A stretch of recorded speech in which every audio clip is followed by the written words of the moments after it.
Informare le donne venete sul tumore ovarico. È con questo obiettivo che approda in Veneto la campagna Tumore ovarico Manteniamoci informate, ideata e realizzata da Proformat Comunicazione e Medowl. Nel nostro territorio il tumore ovarico è tutt'altro che un problema secondario. Ogni anno si stimano 430 nuovi casi e oltre 1 migliaio di donne che condividono la malattia. Un problema attuale, quale è necessario in primis dare informazioni. Il tumore dell'ovaio è considerato il cosiddetto big killer, cioè è ancora causa di morte perché la diagnosi viene purtroppo riscontrata sempre in uno stadio avanzato. 70-80% dei tumori dell'ovaio si riscontrano negli stadi terzo o quarto, cioè stadi avanzati di malattia. Giusto fare questi incontri come è stato fatto oggi, perché perlomeno i minimi sintomi la donna non li trascura come una banalità, ma cerca di fare una valutazione corretta. Treviso conosce bene il tumore ovarico e le sue manifestazioni. All'ospedale Cafoncello l'eccellente reparto di ginecologia accoglie ogni anno circa 79 pazienti.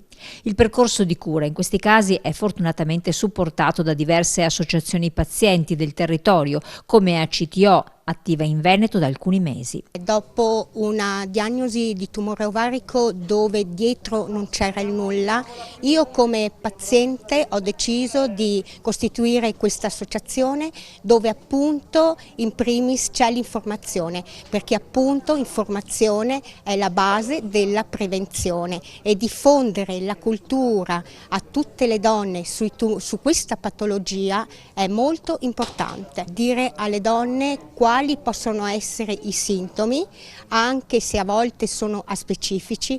Manteniamoci informate, porta consigli ed esperienze da donna a donna, tanto per la malattia quanto rispetto ai nuovi trattamenti previsti per questo tumore, come la terapia di mantenimento, la chirurgia e i test genetici. ACTO nasce qui a Treviso proprio per questa esigenza nella regione Veneto di trovare sostegno anche nei pazienti, un incontro tra di loro per poter informare la popolazione su quelli che sono innanzitutto la ricerca, quelli che sono i centri dove viene trattato il tumore ovarico e soprattutto fare informazione tra di loro su appunto come affrontare al meglio la malattia e anche per condividere esperienze e percorsi.